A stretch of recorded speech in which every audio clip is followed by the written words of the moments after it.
सावळ्याची जणू सावली या मालिकेच्या येणाऱ्या भागामध्ये धमाकेदार असा ट्विस्ट येणार आहे.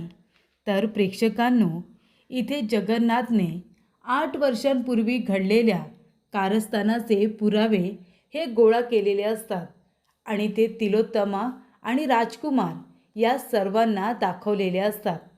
आणि ते पुरावे साधेसुधे पुरावे नसतात, कारण त्या गोष्टीमुळे सावली आणि सारंग यांचं आयुष्य उद्ध्वस्त झालेलं असतं. त्यांचा संसार उद्ध्वस्त झालेला असतो, कारण त्या एका घटनेमुळेच त्यांच्या आयुष्यामध्ये एवढं मोठं वादळ आलेलं असतं. तर येणाऱ्या भागामध्ये इथे आता जगन्नाथने अमृताच्या बाळाचा खरा गुन्हेगार कोण आहे हे शोधून काढलेलं असतं. अमृताच्या बाळाची खरी खुनी सावली नसून भैरवी असल्याचे पुरावे जगन्नाथने मेंदळे कुटुंबाला दिलेले असतात.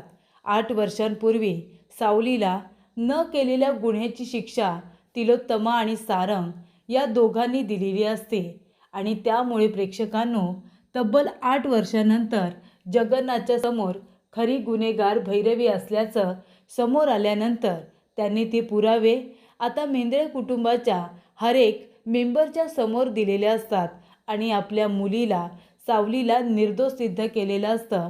तर खरी गुन्हेगार भैरवी असल्याचं सर्वांच्या समोर आणलेलं असतं.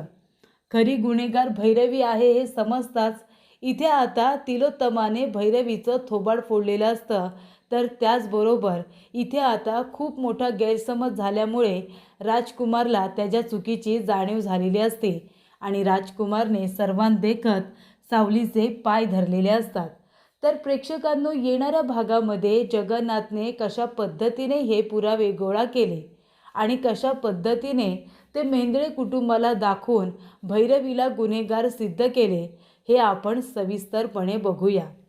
तर प्रेक्षकांनो, इथे आता खरी सुरुवात झालेली असते ती 8 वर्षांपूर्वी अमृता प्रेग्नेंट असताना तिला सावलीने बाहेर घेऊन गेलेली असते, कारण मंदिरामध्ये जाऊन तिला नवस फेडायचा असतो आणि अमृताने खूप जास्त हट्ट केलेला असतो.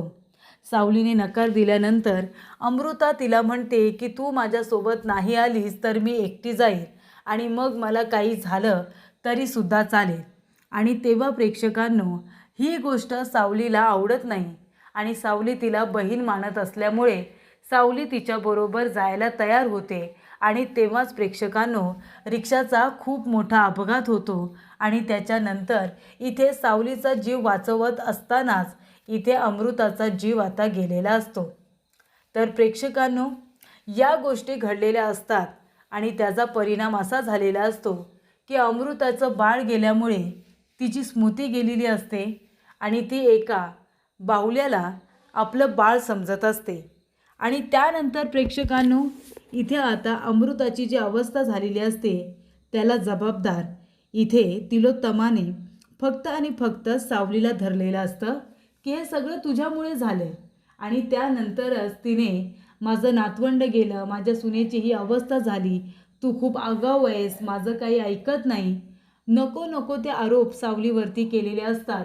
आणि अमृताचं बाळ जाण्यामागे इथे आता सावलीला गुन्हेगार ठरवून तिलोत्तमा मोकळी झालेली असते आणि याच गोष्टीमुळे सारंग त्याचबरोबर सावली आणि तिलोत्तमा यांच्यामध्ये वाद निर्माण झालेला असतो. आणि तेव्हा तिलोत्तमाने सांगितलेलं असतं की ह्या मुलीला आत्ताच्या आता घरातून बाहेर काढ. आणि तेव्हा सारंग आपल्या आईच्या समोर काही बोलत नाही आणि तिलोत्तमाने सावलीला घरातून बाहेर काढलेलं असतं. आणि तेव्हा जो तिच्या मनामध्ये सावलीबद्दल राग असतो तो अजूनही राग तसाच धगधगत असतो आणि आता ती सावली आणि सारंग या दोघांना एकत्र येऊ देत नसते.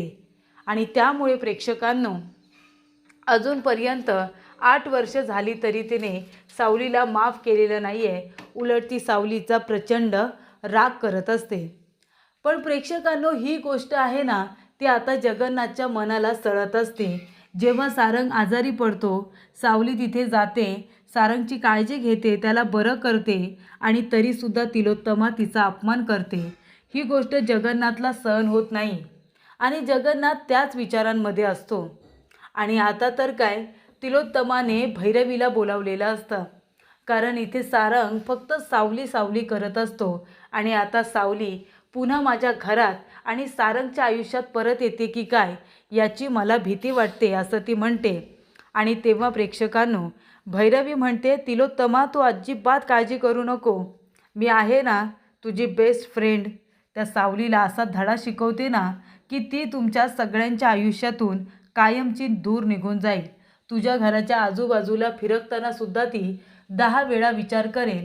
असं इथे भैरवी आता तिला प्रॉमिस करते की मी तिला सारंगच्या आयुष्यातच काय, पण तुझ्या घरामध्ये सुद्धा तिला आता येऊ देणार नाही.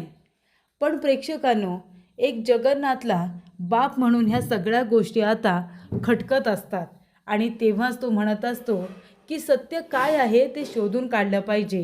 8 वर्षांपूर्वी अमृताचं बाळ कसं गेलं, कारण सावलीची तर काही चूकच नाही आहे आणि तो निव्वळ योगायोग तर मुळीच नव्हता. त्या रिक्षावाल्याला आता पकडलं पाहिजे, ज्या रिक्षावाल्याने सावलीच्या विरोधामध्ये साक्ष दिली होती.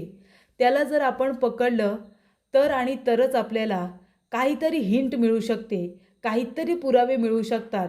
आणि तेव्हा इथे आता जगन्नाथने 8 वर्षांपूर्वी घडलेल्या गोष्टींचा पूर्णपणे आता सुगावा लावण्याचा निर्णय घेतलेला असतो आणि तो बरोबर त्या रिक्षा स्टँडवरती जातो आणि तिथे गेल्यानंतर तो रिक्षावाला त्याला मिळतो. आणि प्रेक्षकांनो, तो रिक्षावाला मिळाल्यानंतर जगन्नाथ त्याला म्हणतो की मला तुझ्याशी थोडं महत्त्वाचं बोलायचं आहे. तेव्हा तो म्हणतो, साहेब अहो माझा धंद्याचा टाईम आहे, मला वेळ नाही आहे तुमच्याजवळ बोलायला. तेव्हा जगन्नाथ म्हणतो की तुला जेवढे पैसे हवेत ना तेवढे मी देईन, पण आधी तू माझ्याबरोबर चल, तुझ्या धंद्याची खोटी होणार नाही. तेव्हा तो म्हणतो, ठीक आहे साहेब, चला मग येतो मी तुमच्याबरोबर. आणि जगन्नाथ म्हणतो की 8 वर्षांपूर्वी इथे एक अपघात झाला होता. तू इथे आता जे काही घडलं होतं ते स्वतःच्या डोळ्याने बघितलं होतंस. तुझ्या रिक्षामधून सावली अमृताला घेऊन चालली होती आणि तेव्हाच त्यांचा अपघात झाला होता. ही गोष्ट तर तुला माहिती आहे? तो म्हणतो, हो साहेब माहिती आहे मला. तेव्हा इथे जगन्नाथ म्हणतो, मग जेव्हा तुला तिलोत्तमाच्या समोर उभं केलं तेव्हा तू असं का म्हणालास की सावलीने अमृताला धक्का दिला म्हणून? असं का सांगितलंस तू? सावलीबद्दल खोटं का बोललास? तेव्हा रिक्षावाला घाबरतो, खरं बोलायला तो तयार नसतो. आणि तेव्हा जगन्नाथ म्हणत असतो की तुला खरं बोलावं लागणार आहे आणि जर तू खोटं बोललास ना तर तुला त्याची किंमतसुद्धा भोगावी लागेल. मी सांगेन की तू पैसे घेतलेस आणि सावलीच्या विरोधात खोटं बोललास म्हणून, कारण त्या जागेचं CCTV फुटेज माझ्या हाती लागलेलं आहे आणि त्याच्यामध्ये स्पष्टपणे दिसतंय की अमृताने सावलीला धक्का दिला, तिला बाजूला केलं आणि एक गाडी आली आणि तिला धक्का मारून तिथून निघून गेली. मग तसा असताना तू सावलीच्या विरोधामध्ये खोटं का बोललास? सांगशील का? का खोटं बोललास तू? तेव्हा तो म्हणत असतो, साहेब मला जाऊ द्या, सोडा मला, मला त्याबद्दल काही बोलायचं नाही आहे, मला काहीच माहिती नाही आहे. तेव्हा जगन्नाथ म्हणतो, असं नाही, तुझ्या खोटं बोलण्यामुळे आहे ना माझ्या मुलीने किती काय सहन केले, माझ्या मुलीचं आयुष्य उद्ध्वस्त झाले, त्यामुळे तुला आता खरं बोलावंच लागेल. काहीही झालं तरीसुद्धा सांग तू का खोटं बोललास? आणि तेव्हा प्रेक्षकांनो, जगन्नाथला आपल्या मुलीवरती लागलेले हे खोटे आरोप आहेत ना ते पुसून टाकायचे असतात, तिला निर्दोष सिद्ध करायचं असतं. आणि तेव्हा तो रिक्षावाल्याला ते फुटेज दाखवतो आणि म्हणतो, बघ या फुटेजमध्ये तू बघ, सावलीची काही चूक नाही आहे, मग तरीसुद्धा खोटं का बोललास तू? आणि तेव्हा प्रेक्षकांनो, इथे आता रिक्षावाला म्हणतो, साहेब मला माफ करा, मला धमकावण्यात आलं होतं. तेव्हा जगन्नाथ म्हणतो, मला तेच ऐकायचं आहे, तुला नक्की कोण भेटायला आलं होतं ना ते मला सांग. तेव्हा इथे जगन्नाथ एक एक करून त्याला फोटो दाखवत असतो की सांग, तुला हा भेटायला आला होता का राजकुमार? तिलोत्तमा तुला भेटायला आली होती का? की तुला भैरवी भेटायला आली होती? तेव्हा रिक्षावाला म्हणतो, अगदी बरोबर, या बाईच मला भेटायला आल्या होत्या आणि त्यांनी मला मारण्याची धमकी दिली होती. जर मी कुठे तोंड उघडलं तर माझ्या कुटुंबाला संपवणार, मलासुद्धा मारून टाकणार, माझी रिक्षा तोडणार, असं त्यांनी मला सांगितलं होतं. भैरवीचं नाव सांगितल्या जगन्नाथला समजलेलं असतं की अच्छा, म्हणजे इथे सावलीवरती सगळ्या गोष्टीचा आरोप यावा, सावलीवरती नाव यावं, यासाठी भैरवीने हे रचलेलं कारस्थान आहे. आणि त्यामुळे इथे आता सगळ्या गोष्टी ह्या जगन्नाथच्या लक्षात आलेल्या असतात. आणि तेव्हाच इथे जगन्नाथला समजतं की अमृता आणि सावली या दोघीजणी बाहेर जात असतानाच बरोबर त्यांचा अपघात कसा काय होतो. कारण भैरवीला सावलीला मेंदळेंच्या घरातून बाहेर काढायचं होतं.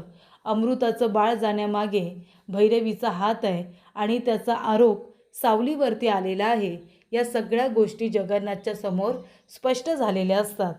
तेव्हा त्या रस्त्याचं CCTV फुटेज आणि त्या रिक्षावाल्याला घेऊन जगन्नाथ मेंदळेंच्या घरी आलेला असतो आणि तो सगळ्यांना एकत्र बोलावतो, सगळ्यांना एकत्र यायला सांगतो. तिलोत्तमाला म्हणतो की भैरवीला आत्ताच्या आत्ता इथे बोलावून घे, भैरवी इथे येणं जास्त महत्त्वाचं आहे. तिलोत्तमा फोन करून भैरवीला अर्जंटली बोलून घेते. त्या रिक्षावाल्याला बघता क्षणी भैरवी घाबरलेली असते. ती म्हणते की तुम्ही मला इथे का बोलवलेत, कशासाठी बोलवलेत. तेव्हा जगन्नाथ म्हणतो, थांब तिलोत्तमा, तुला सगळ्यांसमोर एक्सपोज करायचं आहे म्हणूनच इथे बोलावलं आहे. 8 वर्षांपूर्वी तिलोत्तमा, अमृताचं बाळ गेलं त्याचा आरोप तू सावलीला देऊन तिला या घरातून अक्षरशः तू हाकलून दिलंस. सावली आणि सारंगचा संसार मोडलास, पण त्या गोष्टीची शहानिशा केली नाहीस.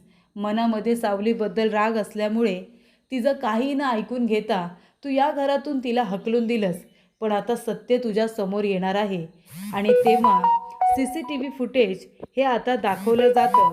आणि CCTV फुटेजमध्ये कशा पद्धतीने इथे आता अमृताने सावलीला धक्का दिलेला असतो. सावली जाऊन रस्त्यावरती पडते आणि त्यानंतर एक गाडी येते आणि ती अमृताला धक्का देऊन निघून जाते. आणि तेव्हा प्रेक्षकांनो, तो धक्का दिल्याच्या नंतरला अमृताला सावली उचलून तिला रिक्षामधून सुद्धा तिथून घेऊन जाते. अशा रीतीने सगळ्या गोष्टी समोर आलेल्या असतात. मग इथे रिक्षावाला खोटं का बोलला हा प्रश्न निर्माण होतो. आणि तेव्हा जगन्नाथ म्हणतो की आता तू बोल, जे तुझ्याबरोबर घडलं ते सगळं तू सांग. तेव्हा रिक्षावाला म्हणतो की मला माफ करा, या मॅडमनी यांचा जीव वाचवला होता, सावली मॅडमनी, पण मला खोटं बोलायला सांगितलं होतं या मॅडमने. ह्या भैरवी मॅडम मला भेटायला आल्या आणि त्या म्हणाल्या की तू इथे जे काही बघितलंयस ना ते कुणालाही सांगायचं नाही, उलट तू असंच सांगायचं सावलीने अमृताला धक्का दिला म्हणून, आणि हे या भैरवी मॅडमने मला सांगायला सांगितलं होतं. तर अशा रीतीने प्रेक्षकांनो, रिक्षावाल्याने सगळं सत्य हे मेंदळे कुटुंबाच्या समोर सांगितलेलं असतं. राजकुमार म्हणतोय, अरे किती खोटं बोलतोयस, का खोटं बोलतोयस तू. तो म्हणतो, नाही नाही साहेब, मी खोटं बोलत नाही आहे, मी खरंच सांगतोय. मी तुम्हालासुद्धा सांगितलं होतं की सावली मॅडमने धक्का दिला, पण हे सगळं मला ह्या मॅडमने बोलायला सांगितलं होतं, कारण यांनी माझ्या कुटुंबाला संपवण्याची मला धमकी दिली होती आणि त्यामुळे मी खोटं बोललो होतो. पण त्या सगळ्या प्रकरणात सावली मॅडमची काही चूक नव्हती. मी तिथेच होतो, मी सगळं माझ्या डोळ्याने बघितलं आहे. हां, ती गाडी जी आली होती ना त्याच्यामध्ये काही गुंड लोक होते आणि त्यांनीच इथे निर्घुणपणे यांना धक्का दिला आणि ते पाठीमागे न बघता सरळ निघून गेले. आणि त्यामुळे प्रेक्षकांनो, इथे आता हे सगळं भैरवीने मला खोटं बोलायला सांगितलं. ही गोष्ट समोर आल्यानंतर जगन्नाथ म्हणतो, तिलोत्तमा, आता तुला काय म्हणायचं आहे ते सांग. आणि तेव्हा इथे जगन्नाथ म्हणतो की अमृताला आणि सावलीला मारण्यासाठी ते गुंड भैरवीनेच पाठवले होते. भैरवी, तू अजिबात खोटं बोलू नको, कारण त्या गुंडांना पैसे देताना मी तुला तेव्हा स्वतः बघितलं होतं, पण नेमके ते पैसे कशासाठी देतेस हे मला काही कळलं नव्हतं. आणि अशा रीतीने CCTV फुटेज आणि रिक्षावाल्यासमोर आणताच भैरवीचं कारस्थान उघडं पडलेलं असतं. तेव्हा तिलोत्तमाला कळतं की अच्छा, म्हणजे अमृताचं बाळ जाण्यामागे सावलीचा नाही तर भैरवीचाच हात आहे. आणि तेव्हा ती भैरवीच्या थोबाडीत देते. आणि तेव्हा इथे राजकुमारला कळतं, म्हणजे भैरवीमुळे माझं बाळ गेलं आणि दोष मी सावलीला दिला. तेव्हा तो सावलीच्या पाया पडतो आणि सावलीची मनापासून माफी मागतो. आणि इथे तिलोत्तमा भैरवीला म्हणते की तुला सोडणार नाही आहे मी. सावलीला या घरातून मी बाहेर काढलं कारण मी तिला दोषी म्हणत होते, पण खरं तर या घरामध्ये तुला नाही घेतलं पाहिजे. आत्ताच्या आता चालती हो, आणि ती म्हणते तुला पोलिसांच्या ताब्यातच दिलं पाहिजे, पण त्याने सुद्धा काहीच होणार नाही. तुझ्यासाठी कुठल्या तरी मोठ्या शिक्षेचा विचार केला पाहिजे असं म्हणून सध्या तरी तिलोत्तमाने भैरवीला घरातून हकलून दिलेले असते.